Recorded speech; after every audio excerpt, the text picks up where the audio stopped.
Alright, future Ty, you better do a really good job of telling this story.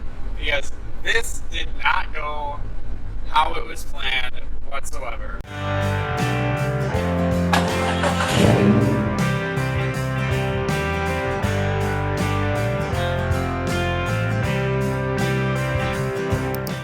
What is going on, guys? It is Ty the Jeep Guy, and the start of this video takes place in, well, the middle of nowhere. Right now I'm with Tim, one of our club members, and my buddy, and we are on our way to pick up a Jeep I found online. I'm buying it sight unseen, and then we're gonna take it on a Jeep Badge of Honor trail. So I am super excited for this trip.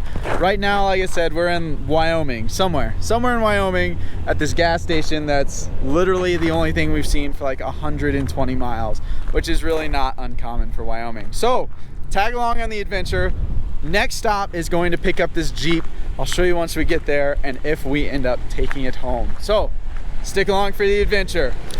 Well, that didn't go as planned. In this video, I'm gonna tell you all about a recent trip I took to kick off my start into the more advanced side of rock crawling.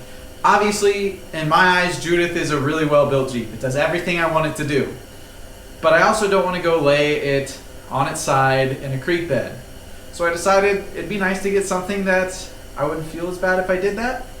And this whole video is gonna be all about the escapades of the rig I chose to do this stuff with. Now, I've always wanted a YJ. There's something about that retro look that I've just come to absolutely love. Just like on the Cherokees, I think their designs are timeless. I ended up finding Eddie, a rust-free, coilover converted, built YJ in Green River, Wyoming. And after much debate, I reached out to Facebook, and one of my friends and club members reached out and was like, let's go get this thing. But we're gonna make a stop along the way. The ad wasn't exactly the most truthful.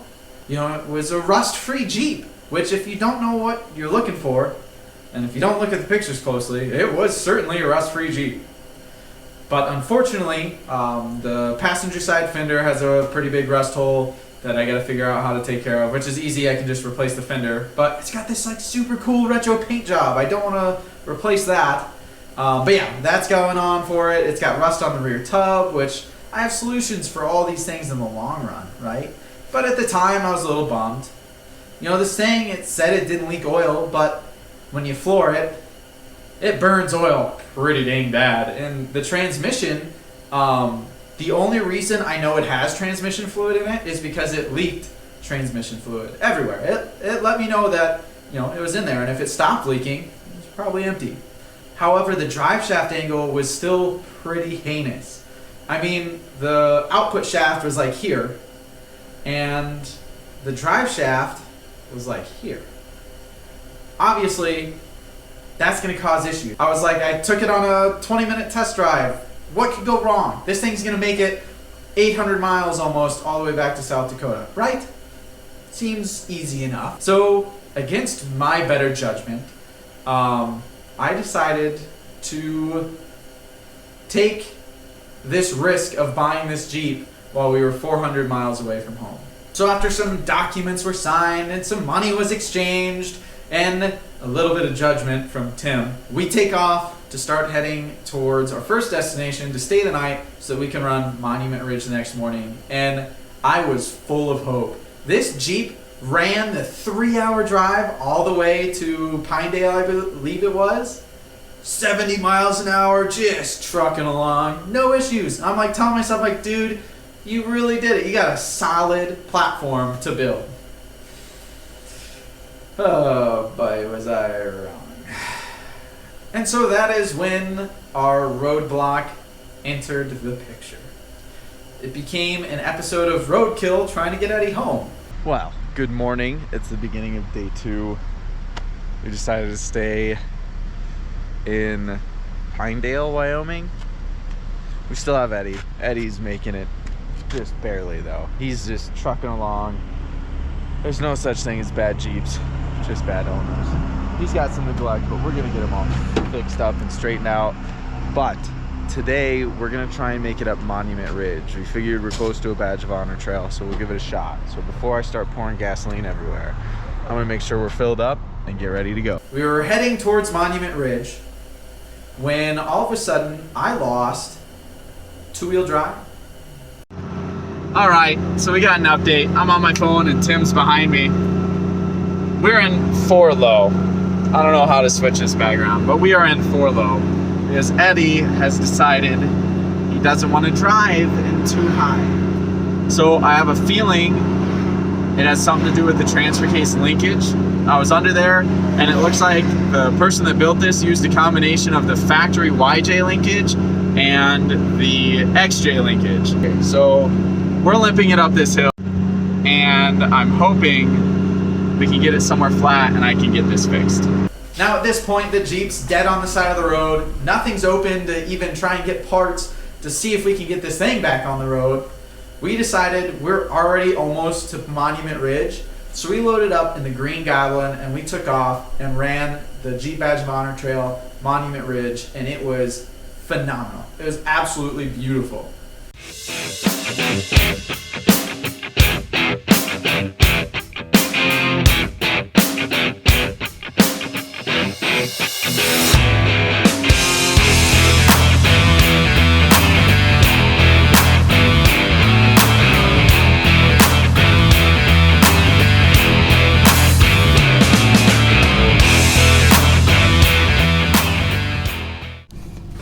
Alright, well here's an update. Tim's holding the brakes so it doesn't kill me, but I think it has something to do with the transfer case. In 4 low, it drives and shifted fine. And I drove it up to a flat spot, but as soon as you put it in anything besides 4 low, it sounds like Judith does whenever it pops out of gear.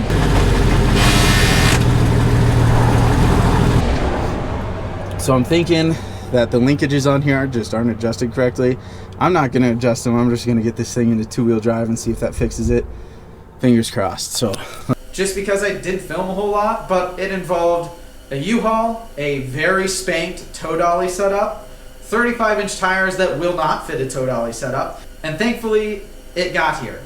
Now, once we got this thing home, my buddy Denver and I went to town on it, and we tore this thing apart to install a Terraflex SYE and discover what really happened on why I lost 2 high and 4 high and only had 4 low. So take a peek at what we found. That's metal. Look at that. Look at that. Look at all that metal. So what failed, essentially? I should let you talk to yourself there. Thank you for reminding me to hit record. So you can see, well, the GoPro isn't going to focus, but the shift fork obviously caused issues. It's all worn away and destroyed.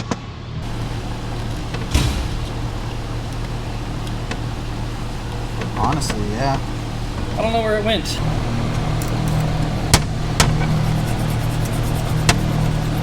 So we got the T-case all disassembled. We put in that SYE. We fixed the low range fork and the gear that was with it. Big shout out to Gearhead's Garage for supplying the part for that. I still owe him. But we got the transfer case back together and back inside. And that's where the fun came in of trying to line the cross member with the suspension attached to it and the body back out. So that was fun. But once we got that done, it was pretty much ready for Jamboree. Well, so I thought. I don't really think it's ready for anything right now. But it was a Jeep again. And speaking of it being a Jeep again, I never actually introduced you guys to Eddie, have I?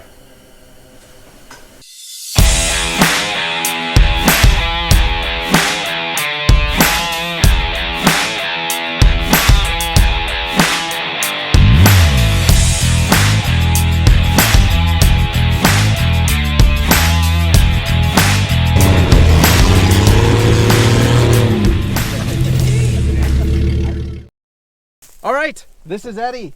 It is a 1987 Jeep Wrangler YJ. Hear that? It's a real Jeep. It's a Wrangler. Right, guys? Guys? Anyway, this thing is kind of a monstrosity. As you heard by the story, we've got a long ways to go.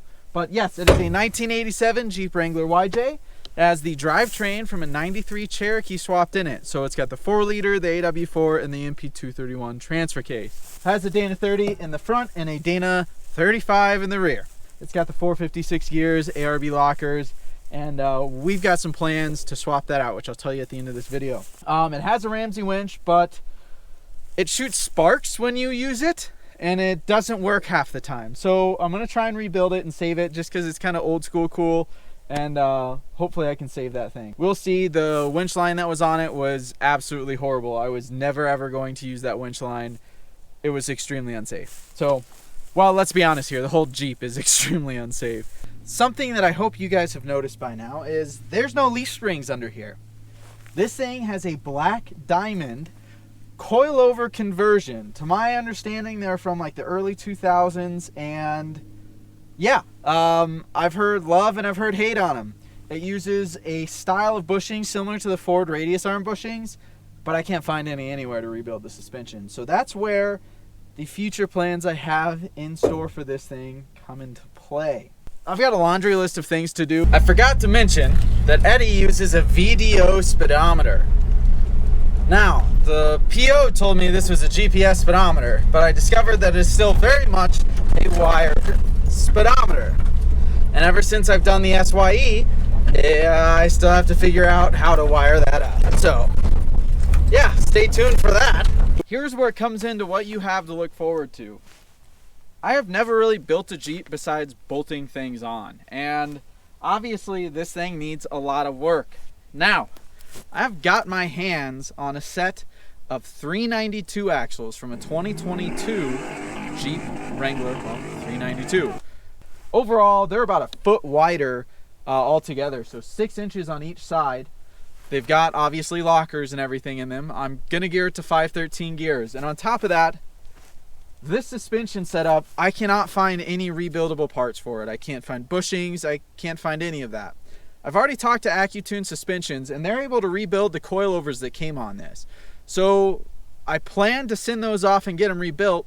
And talking with the Gearhead Garage here in Rapid City, South Dakota, we're actually going to look into redoing the whole suspension setup. Going 3-link in the front, keeping the 4-link in the rear, but building our own links. And hopefully this thing becomes a rock monster. And I've got a ton of stuff I got to fix anyway. I got to rebuild the winch. I need to fix the gas tank and figure out a skid for that. I've got a bumper. I'd like to find a rear one.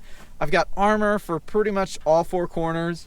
It already has the MCE flat flares on the front, and I plan to do the same on the rear. I also plan to go to a soft top. I need to replace the windshield, and the list kind of just goes on and on and on and on and on. So that's what you've got to look forward with this thing. I'm hoping to have it done by Jeep Camp of 2023. So right now it is not September. It is November. Almost December. We'll see how this goes, and you guys are going to be following along for the adventure. I hope you guys enjoyed watching this video, and I hope you're as excited as I am to see this thing come together. You already know the drill. Get on out there and keep on Jeeping on. Now, I gotta give the biggest, hugest thank you to Tim and Amy. They were a huge part of getting this Jeep here, and quite honestly, if it wasn't for them, it wouldn't be here. And I'm sure Tim was thinking I was a pretty big idiot for trying to drag this junk home, but I had this big grin driving it, and I just pictured myself rock crawling the Black Hills in it. So thank you guys again. This wouldn't happen without you guys.